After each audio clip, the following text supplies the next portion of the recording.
እሺ ግን ምግብ ልስራና ለምን በልተው አይሄዱም? አይ አቤት ያለውን ደግሞ ማን ይብላው? በዚህ ሰዓት ካንተ ውጪ ማንንም ማየት አልፈልግም። ካልሆነ ጓደኞቼ ጋር አድራለሁ። በቃሽ ያለሽበትን ቴክስት አድርጊልኝና እኔ መጥቼ ወስድሻለሁ። ኤፍራታ በስተመጨረሻም ወደፊት ለሚወለደው ልጅ ትክክለኛ አባቱ ማን ይሆን የሚለውን ጥያቄ የሚመልስላት አንድ መልስ እየጠበቀች ነው። ከአንድ ዶክተር ጥሪ ደረሳል። አሁን ላይ የዲኤንኤ ምርመራው ስለደረሰ ወደ ቢሮአችን መጥተሽ ማወቅ ትችያለሽ ያላት የትክክለኛ ወደፊት የሚወለደውን ልጇን የማን አባት ይሆን? የናታን ወይንስ ያፌት? ከሁለት አንዱ አሳዛኝ ዜና ነው፣ ከሁለት አንዱ ደግሞ ለሷ የደስታ ምንጯ ነው የሚሆነው። በሐረግ ድራማ ላይ ክፍል 102 የሚፈጠሩትን ቀንጨብ አድርጌ ማሳያችሁ ይሆናል። በዚህ ቪዲዮ አብራችሁን ቆዩ። አዳዲሶች እንደተለመደው ይሄንን ቻናል ሰብስክራይብ በማድረግ ወደ 100,000 እናዳርሰው። ሌላኛው ነገር ቢኖር የቤዛ ጉዳይ ነው። ቤዛ ስለጠፋችው ጓደኛዋ በጣም እያሰበች ነው። ፖሊስ ስለነበረች እሷ ያሰበችው አሁን ላይ ቤዛ ብዙ ነገሮችን ነው። ምናልባት እኔን ጠልታኝ ይሆናል የጠፋችው የሚለው ነገር ሌላ ተስፋ እንዲያስቆርጣት የሚያስደርጋት ነገር ነው። በሌላ በኩል ገነት አሁን ላይ አልቻለችም። ከዚህ በኋላ ግን እኔ ኤፍራታን ማግኘት ይኖርብኛል። አሁን ላይ እሷን ለማግኘት ስለዚህ እየተቀመጥኩኝ ነው። ነገር ግን አሁን እኔን መርዳት ያለባችሁ ሰዓት ነው። ናታንም ቢሆን በዚህ ሁኔታ ላይ የምትወዳትና የምታፈቅራት ልጅ እስከመች ድረስ ነው የምትታገሰው? አሁን ካልወሰድካት ወይንም አሁን ካላመጣሃት መች ነው ለሷ ውለታውን የምትመልስላት ብለው ቅስሙን የሚነካ ንግግር ነበር የተናገረችው። በሌላ በኩል ያፌት አሁን ትልቅ ነገር ውስጥ ግራ እያጋባው ያለው ነገር ቢኖር አቤል እዛ ቤት ውስጥ እንዴት መኖር ፈለገ? ሆም ብላ ኤፍራታ እዚህ ቤት ውስጥ እንዲኖር የጠራችው ለምንድን ነው? እኔና እሱ እንደማንስማማ ያውቃል። ታዲያ እሱ ይሄን ቤት እንዲቀመጥና ጭራሽ ደግሞ ቦርሳውን ወይንም ልብሶቹን ይዞ መጥቶ እዚህ እንዲቀመጥ ለምን አደረገችው የሚለው ነገር አሁን ሌላ ጥርጣሬ እንዲጨምርበት ያደርጋታል። እሷ በዚህ ሳምንት ውስጥ እየታመመች እንደሆነ ያወቀው ያፌት ግዴታ ሆስፒታል መሄድ አለበት ብሎ ራሷን ማሳመን እንዳለባትና ከዚህ በኋላ ከሷ እንቢታንም ቢሆን እንደማይመርጥ ነው የተናገረው። ያ ማለት ሆስፒታል ከወሰዳት በኋላ ብዙ ውጤቶችና ምርመራዎች ከተደረጉ ነገሩ እሷ እርጉዝ መሆኗንም ሊያቀባት ይችላል። ኤፍራታ ምን ያህል አጣብቂኝ ውስጥ እንደገባች የምናውቀው በዚህ በኩል አቤል እያስጨነቃት ነው። እዚህ ቤት ውስጥ ግዴታ መቀመጥ አለብኝ ብሎ ያፌትም በራሱ በኩል ደግሞ ለምንድነው እሱ እዚህ ቤት ውስጥ እንዲቀመጥ የምትፈልጊው ብሎ ሌላ ጭንቀት ፈጥሮባታል። ታዲያ እሷ መሃል ላይ ሆና ለሁለቱም መዋሸት አትችልም። ነገር ግን በዚህኛው በኩል እያስጨነቃት ያለው አቤል ለሱ ብላ እየዋሸች እንደሆነ ያውቃል። ያፌትም ግን ትግስቱ እያለቀ መጥቷል። እንደምታውቁት አሁን ላይ አቤል ሌላ እየሰራለት ያለው ድርጅት አለ። ያ ድርጅትም የያፌት ዋና ጠላቶች ሆነው ተገኝተዋል። ስለዚህ አሁን ላይ አቤል በጣም ትልቅ ደሞዝና ትልቅ ሪዋርድ ወይንም ትልቅ ሽልማት የሚያገኝበትን ስራ ተቀጥሮ እየሰራ ነው። ያም ቢሆን የገዛ አጎቱ ላይ ነው ይሄ ነገር እንዲደረግ የተደረገበት።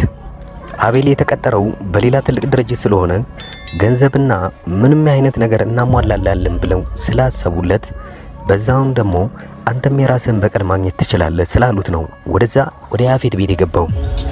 አቤል ታዲያ ወደዛ ቤት መግባቱ መጥፎ ዜና ነው ወይንስ ጥሩ ዜና ነው ብለው ታስቡት እናንተ? ጎን ለጎን ዋና አላማው ያፌትን ለመጣልና ያፌትን ለመጉዳት ቢሆንም ኤፍራታን ግን በዚህ መሃል ላይ እየተጨነቀች ያለችው አቤል እሷ አጠገቧ በመሆኑ ነው። በዚህ ሁኔታ ላይ ግን ማን እንደሚጎዳ አይታወቅም።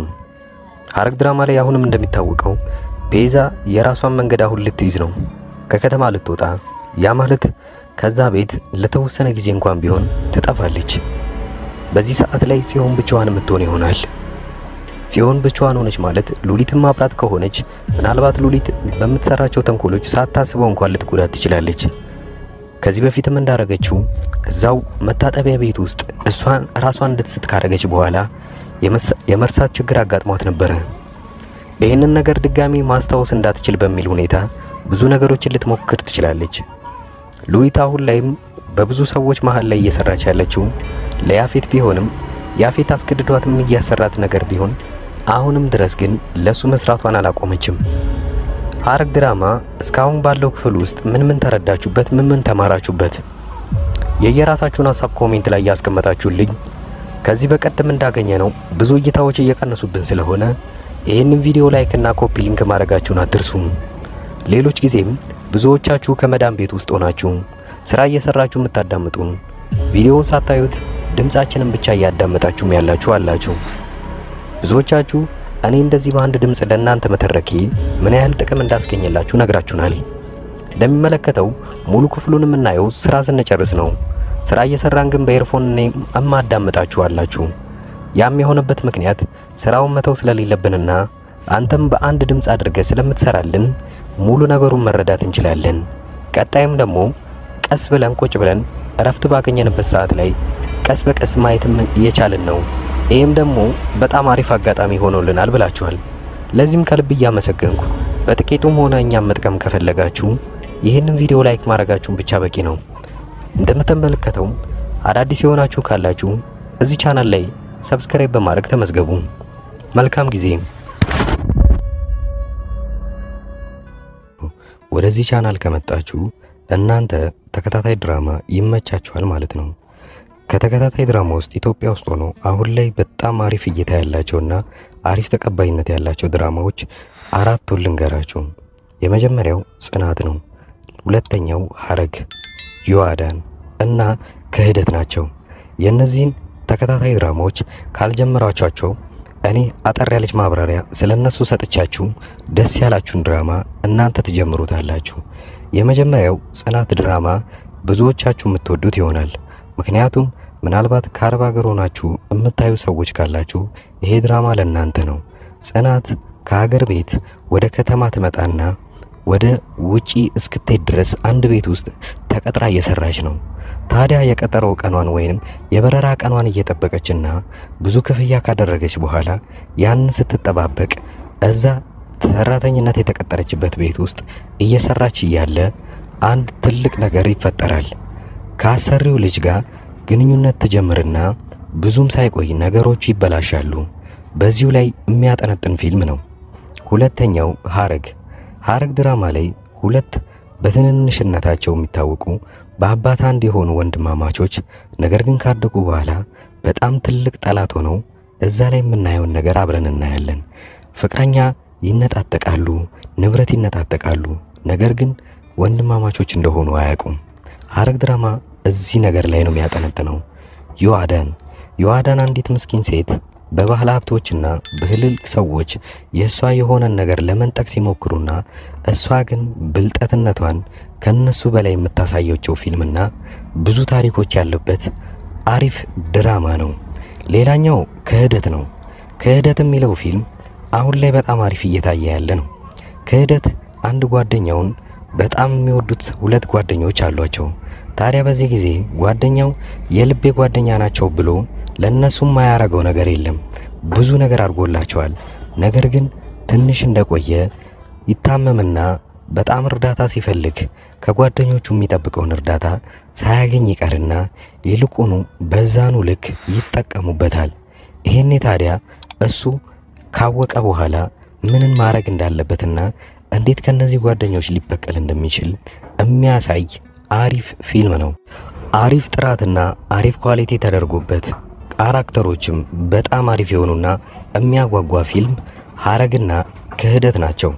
ሁለቱ ፊልሞች ምንም አይነት ንዝናዜ ምናምን ሳይበዛባቸው ወሬም ሳይኖራቸው ቀጥታ ምንም አይናችሁን ሳትነቅሉ የምታዩት ፊልም ነው። ሌላኛው ጽናት የሚለው ፊልም ታሪኩ አሪፍ ሆኖ ነገር ግን ብዙ ወሬዎች ስለሚበዙበት ምናልባት ፊልሙ ሊሰለቻችሁ ይችላል። ነገር ግን ፊልሙ እንደዛ የሚሰለቻችሁ ከሆነ እኔ በየጊዜው የእያንዳንዱን ክፍሎች እንደዚሁ አይነት በትረካ መልክና እናንተን ለጥያቄ ያተሳተፈ ለመልስም አስተያየት እንደሰጡበት አድርጌ አንዳንድ ቪዲዮ ለእያንዳንዱ ክፍል እሰራለሁ።